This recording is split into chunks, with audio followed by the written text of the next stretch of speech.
Vamos lá.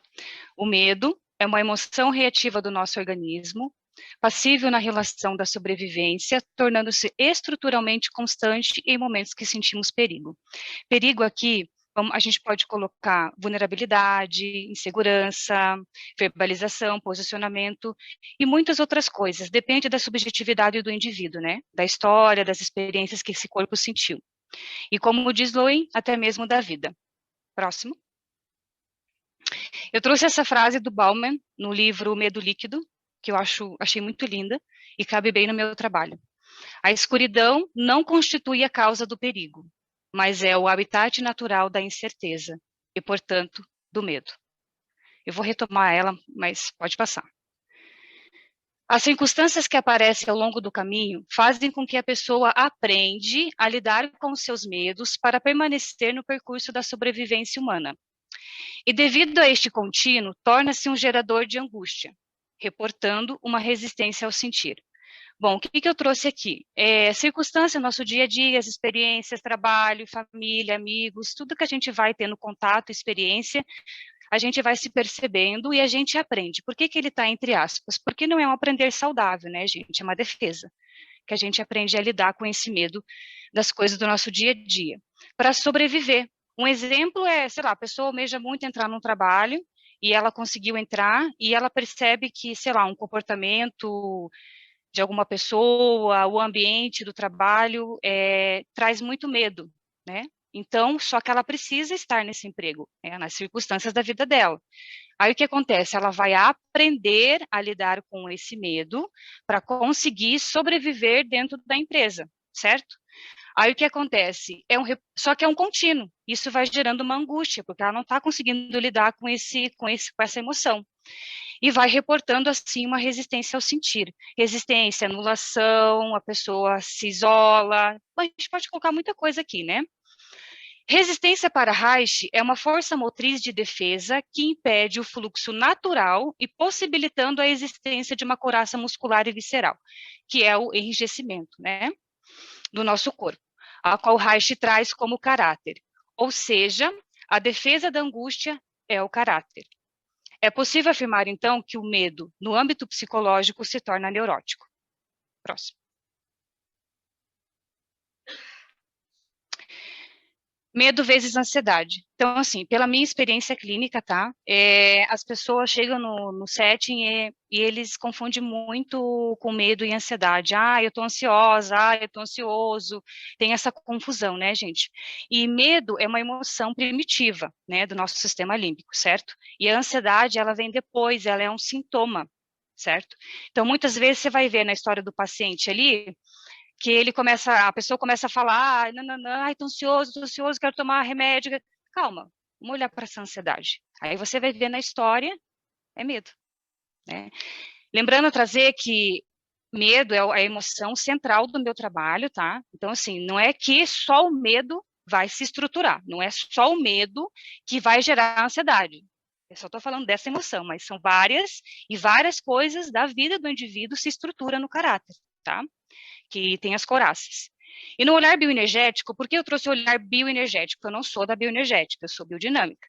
Mas é porque o livro fala sobre a bioenergética, né, do nosso grupo. Então, assim, eu trouxe esse trechinho aqui, que fala exatamente isso, que o medo, ele vem no bloqueio, ele vem na insuficiência da descarga, tá? Então, ele é a couraça, resistência, a gente pode colocar aqui nesse medo. E a ansiedade, ela vem depois, né? Então, ó, se a descarga é bloqueada ou insuficiente, se desenvolve a ansiedade. Então, ela vem sempre depois. Aí, eles diminuem a possibilidade de prazer. Então, a pessoa acaba perdendo os prazeres, né, da própria vida, por esse tal de bloqueio da descarga, né? Tá muito carregado e fica ali, né? Então, o parasimpático e o simpático, eles acabam trancando, ficam enrijecidos, encoraçados, porque não tem a fluidez da nossa pulsação, da energia do corpo, né? Próximo. Então, aqui, mas Estelle, como que tudo isso acontece? Que foi dito nesse workshop todo, né? Principalmente ontem no grupo das meninas, que é as interferências familiares e cultural, né? Então, a gente pensa assim, a gente vai fazer uma receita de um bolo. uma torta, né, enfim, você coloca todos os ingredientes na mesa. Aí você vai escolher a forma para colocar essa massa para assar do jeito que você gostaria que ficasse. Assim, nós, enquanto indivíduo, a gente nasce livre, pulsante. Aí vem a família, a cultura e coloca a gente nessa caixinha, né? Nessa forma. E a gente vai entrando nesses padrões, né? Que vai determinando a nossa estrutura psiquicamente colocando aqui, tá, gente? Estrutura emocional. Então, defesas e resistência vão vindo, vão se criando junto com essa estrutura, vai se desenvolvendo no indivíduo, né? Então, a gente pode colocar muita coisa aqui, como eu falei, a subjetividade de cada um, né? Uma coisa que eu gosto de trazer, assim, como exemplo, é que eu gosto muito de exemplos, tá, gente? Vou falar bastante aqui, para a gente entender bem, assim, os sistemas que são difíceis teoricamente. Vamos pensar na astrologia, certo? Então, na astrologia, a gente tem o Sol, a Lua, que são os principais, né? Sol, Lua e Ascendente. Então, a Lua deixa um pouquinho de lado aí, mas vamos falar sobre o Sol e Ascendente, que seria defesa e resistência. O que chega primeiro na astrologia é o nosso Ascendente, certo? Defesa, resistência, é o que vai chegar primeiro. É o que você mostra para a sociedade, é o que você mostra nas relações, certo? Aí, depois dessas várias camadinhas, é o Sol, né? Então, é assim. Steli, tem como não ter medo? Eu desconheço. Quem joga a primeira pedra, né? Porque, né, Reich, Lois pontua muito, não tem como fugir de si mesmo, né? Pois o destino está arraigado em si e deliberado pelas experiências da infância. Onde há uma estrutura, sempre haverá um efeito. Né? Próximo. O enrijecimento da pulsação de vida se estrutura no caráter. Né? Eu escolhi essa imagem que tipo é perfeito, né? A gente vai se tornando esse preguinho, a cultura e a família nos martelando para ficar nesse lugar, né? Então, o enrijecimento, gente, é a couraça, então a gente vai ficando com os nossos anéis encouraçados e a gente não pulsa na vida. Essa pulsação vai ficando nula, não vai ter na descarga, às vezes nem carga, enfim. Nesse livro, que é o livro central do nosso trabalho, né, do meu trabalho, Lowen, ele traz em 1977, mas como, né, voltando a trazer para vocês, eu trouxe isso porque é o meu trabalho no olhar clínico mesmo. Então, como que a gente vai identificar a estrutura do paciente? Teoria base. A gente tem que ter o conhecimento teórico, né? Segundo, observações clínicas. Então, você tem que estar observando, você tem que estar sempre ali atento, né? Dentro do possível também, porque nós somos seres humanos. Entender as resistências do paciente e as transferências, tanto ali no set terapêutico, quanto nas relações pessoais do indivíduo, e como ele se relaciona nesse mundo externo. Né? Então, com todos esses dados de informações, ainda assim, o Lowen, ele traz nesse livro mesmo, que não é fácil você colocar um diagnóstico no paciente. Diagnóstico, gente, não é o rótulo, né? As pessoas falam, tem que colocar o diagnóstico, vou rotular. Não. Ele fala que nenhum ser humano entra numa estrutura única, certo? A gente vai se estruturando, né? Mas a gente passa por todas, porque a gente está na vida adulta. Estou falando aqui dos adultos. Né? Então, assim, o diagnóstico é só para traçar o termo técnico, mas não que você vai sair diagnosticando as pessoas dentro do set terapêutico, né, na nossa clínica.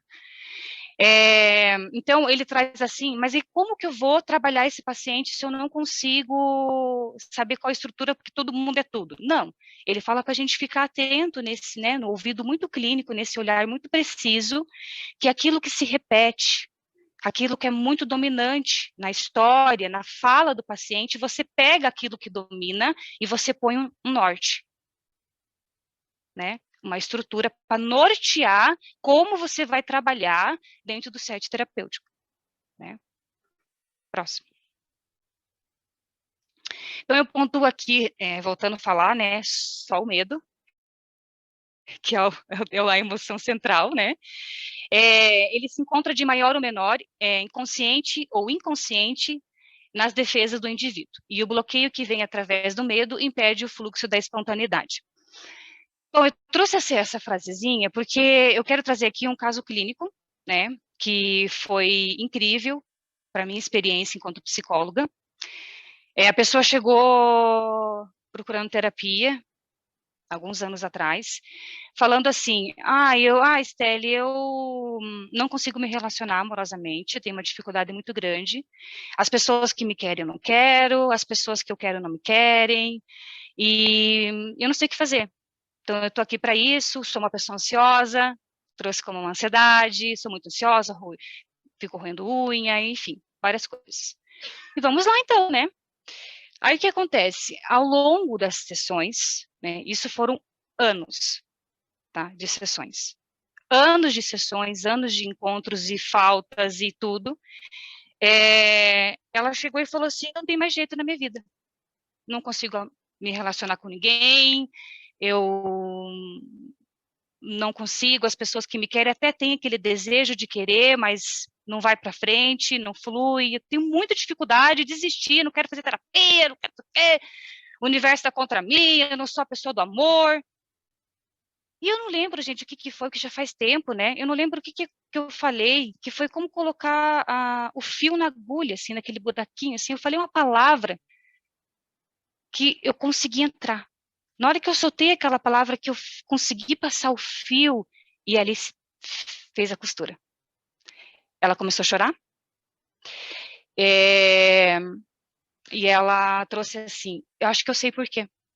Porque eu fui rejeitada pela minha mãe, né? Aí ali ela começou a falar da rejeição, mas você sabe minha história, você já te contei tantos anos falando sobre isso e tal, mas ó, tantos anos falando sobre essa história, né, da infância, que sim, tinha todos os dados que já tinha trazido, mas não tinha ainda colocado fio no buraco da agulha. Ainda não tinha criado esse lugar, esse espaço onde o inconsciente, estava muito inconsciente, veio para a consciência, né? Estava num pequenininho e ficou maior. Aí, e é detalhe, tá, gente? Nesses anos sempre falando, não, eu não sou uma pessoa medrosa, eu sou aquela que me arrisco, que me jogo, que não sei o quê. Então tá bom, é só ansiedade. Então tá bom, só ansiedade. Ok. Quando consegui, né, quando a gente juntas conseguimos entrar ali no buraquinho da agulha, ela trouxe o medo de amar, o medo de se entregar na relação afetiva, né? Aí teve a rejeição de mãe, a mãe deixou, foi embora para Londres, abandonou não, né? Deixou com o pai, mas esse ir para Londres, ela se sentiu muito rejeitada por essa mãe, e o pai que ficou com ela abandonou também. Então ela tinha o abandono paterno e a rejeição da mãe, né? Isso que ela sentiu, tá, gente? Ela sentiu. Aí volta lá, um pouquinho, na frase do Bauman. Aí. A escuridão não constitui a causa do perigo, mas é o habitat natural da incerteza e, portanto, do medo. É exatamente o que ela vivia. Ela não conseguia se entregar na relação amorosa porque era incerteza, era escuro. Ela não tinha vivido esse amor, essa troca. O que ela experienciou foi rejeição e abandono, né? Então, ela viver a história de amor que ela tanto buscava era impossível, porque era um lugar muito de incerteza, e ela tinha muito medo. Pode voltar. Então, quando isso aconteceu, a pessoa caiu em choro. Chorou, sessões de choro, sem fala. Tive que atender 2 vezes na semana, porque estava assim, descarregando. Preciso chorar. E chorava. Quando acalmou o choro, que descarregou, que foi necessário, que precisava, ela voltou e falou assim, agora, ela verbalizou isso, agora eu entendi o porquê que eu não consigo amar, né? Enfim, é lindo, né? É emocionante. Então, Loe, ele convida todos a buscarem o conhecimento da própria vida, né? Porque é isso, gente. Terapia é isso, né? A gente tem que buscar, a gente se conhecer, nossos medos, nossas alegrias, nossas ansiedades, enfim. Quanto mais a gente se apropria desse lugar, mais a gente é único, a gente vai nesse lugar que a gente tanto deseja, que é a naturalidade, nosso self, enfim. E aí eu trouxe essas 2 frases aqui, que é o inferno é o sofrimento daqueles que foram incapazes de amar. Cada um de nós deve encarar e viver seu próprio inferno para poder encontrar o caminho do céu, de casa. Loen, né? Essa frase é o finalzinho que a gente muito conversou no grupo, a gente ficou super emocionada, enfim. Muito lindo no finalzinho de um capítulo, né? Que acho que foi quando foi para entrar nas estruturas, essa frase. E Miguel de Cervantes, citado por Bauman, que diz assim: o medo tem muitos olhos e enxerga coisas no subterrâneo. Né? Mais um só, mais um, pode passar. Aí, essa sou eu, não a pessoa, essa sou eu que... Não, não caí, não. Essa sou eu que eu digo, gente, na escrita. Na escrita, são palavras minhas, quando eu consegui encontrar o meu medo. Né? Em um momento presente, mergulhei em reflexões. Notei uma parede bem reforçada. Entre tijolos, visualizei brecha de luz. Resolvo dar uma espiada. Quando me aproximo, sou sugada. Flutuo em um lugar desconhecido, escuro, medos, vazios.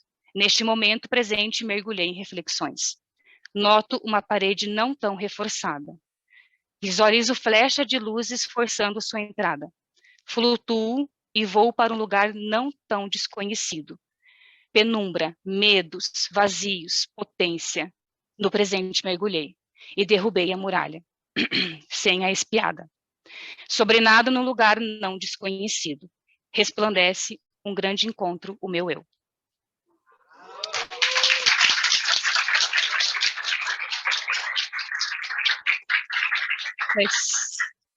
Obrigada, gente. Agradeço o grupo. Foi incrível. Agradeço a todos, né? As duas maravilhosas, né? E é isso. Passei?